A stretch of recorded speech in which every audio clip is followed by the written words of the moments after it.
पाकिस्तान मुस्लिम league नून PDM की हुकूमत करके ये समझ रही थी कि शायद हम अवाम में जाएंगे और जो कुछ नवाज शरीफ को वज़ीर आज़म बनाने के लिए अभी किया जा रहा है अवाम ये सब भुला देगी। लेकिन अब इनके लोगों को अंदाजा होना शुरू हो गया है कि अवाम की जिद क्या है। जावेद लतीफ के बाद एहसन इकबाल भी अब अपने हलके में अवामी कन्वेंशन से वर्कर्स कन्वेंशन से खिताब करने के लिए पहुंचे। फिर वहां जो उनके साथ हुआ इसकी वीडियोस भी सोशल मीडिया पर वायरल हो चुकी हैं। उधर अमेरिका ने दुनिया के अंदर यमन को अकेला करने और अटैक करने की धमकियां देने का सिलसिला शुरू किया तो उन्होंने भी अमेरिकी धमकियों को यूं ही हवाओं में उड़ा दिया है और उन्हें चैलेंज करते हुए बता दिया कि ये आपकी सोच ही होगी कि हम किसी से डर जाएंगे। चंद ही घंटे बाद यमन ने जो बड़ा अटैक किया है अब इसकी रिपोर्ट भी सामने आना शुरू हो गई है। सबसे पहले आपको ये बताएं कि असल में हुआ क्या है। एहसन इकबाल पर इल्जामात तो पीएमएलएन के अंदर से लग रहे थे। दानियाल अजीज की जानिब से भी एहसन इकबाल को पीडीएम की हुकूमत में की जाने वाली महंगाई का जिम्मेदार ठहराया गया। लेकिन इसके बावजूद नवाज शरीफ और मरियम नवाज कैंप का हिस्सा होने की वजह से एहसन इकबाल को खुसूसी अहमियत दी गई। पार्टी के जनरल सेक्रेटरी भी हैं और पार्लिमानी बोर्ड का हिस्सा भी रहे। लेकिन इस सब के बावजूद अवाम नहीं मानते। जब तक अवाम नहीं मानेंगे तो आप कैसे वोट लेंगे और कहां से आ जाएंगे। यही हुआ। पहले जावेद लतीफ के साथ और अब एहसन इकबाल के साथ हल्के में पहुंचे वर्कर्स कन्वेंशन पे खिताब कर रहे हैं। माइक एहसन इकबाल के हाथ में है जिसे पीएमएलएन अपना प्रोफेसर बनाकर पेश करती है। तो वहां इमरान खान जिंदाबाद के नारे लगने शुरू हो गए। ना सिर्फ ये बल्कि इमरान खान की पार्टी के तराने भी चला दिए गए। सबसे पहले ये वीडियो देखिए कि एहसन इकबाल के साथ हुआ क्या है। और दुनिया में हमारा नाम रोशन करेंगे। इमरान खान जिंदाबाद। ये यूथ मेरी फॉर सेल नहीं, ये कौम मेरी फॉर सेल नहीं।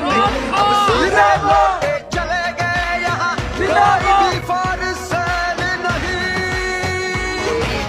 तुम मसनद से जिंदाबाद। जिसका नाम इमरान खान है, उसने हुकूमत कुर्बान की है लेकिन उसने गुलामी कबूल नहीं की।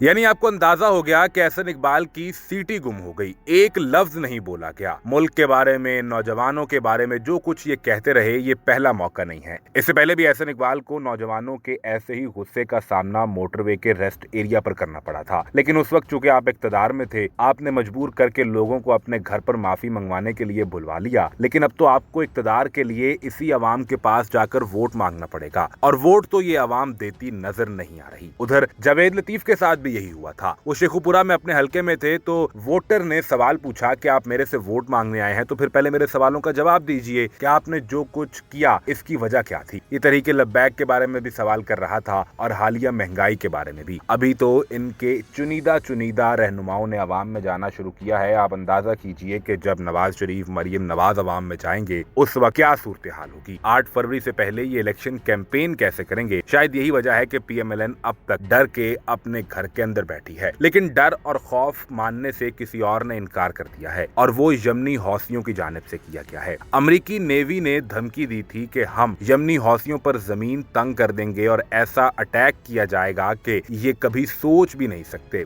लेकिन इस फाइनल वार्निंग के चंद ही घंटे के बाद हौसियों की जानिब से एक और ड्रोन अटैक के लिए लॉन्च किया गया जिसने रेड सी के अंदर जाकर अपने टारगेट को एग्जैक्ट जगह पर हिट किया है। यूएस नेवी के head vice admiral Brad Cooper की जानिब से यमनी हौसियों को ये धमकी दी गई और कहा गया था कि ये फाइनल वार्निंग है। हम रेड सी के अंदर आप पर इतने हमले करेंगे कि आप मुड़कर भी नहीं देख पाएंगे। लेकिन यमन ने वाजे कर दिया है कि अगर जंग लाजिम है तो फिर जंग ही लड़ी जाएगी। यमनी हौसियों ने इसके जवाब में फौरी तौर पर रेड सी में नजर आने वाले शिप पर अटैक किया और साथ ही बता दिया कि कमर्शियल वेसल यानी कमर्शियल शिप पर हमने इसलिए अटैक किया है ताकि अमेरिका को ये अंदाजा हो जाए कि हम किसी से डरते नहीं हैं। ये हमलों का सिलसिला जारी रहेगा और उस वक्त तक ये हमले जारी रहेंगे जब तक इसराइल की जानिब से हमास के खिलाफ जंग लड़ते हुए मासूम गजा के मुसलमानों पर अटैक करने के सिलसिले को नहीं रोका जाता। अगर इसराइल को अमेरिका रोक सकता है तो उसे रोक ले। हमें जंग की धमकियां न दे। हम इससे पहले भी जंग करते रहे, हम आज भी जंग करना जानते हैं और अगर जंग लाजिम ही है तो फिर अमेरिका से मैदान जंग में ही मुलाकात होगी। याद रहे कि अमेरिका ने 5 मगरबी ममालिक का इत्तेहाद बनाकर हौसियों को अटैक करने का ऐलान किया था, लेकिन अभी तक इन ममालिक की जानिब से कोई कंफर्मेशन सामने नहीं आ सकी। इससे पहले अमेरिका ने 19 ममालिक का एक इत्तेहाद बनाया था, जिससे ऑस्ट्रेलिया और फ्रांस पीछे हट गए थे। इसकी क्या हकीकत और इसकी क्या वक़्त होगी, ये तो आने वाला वक्त ही बताएगा।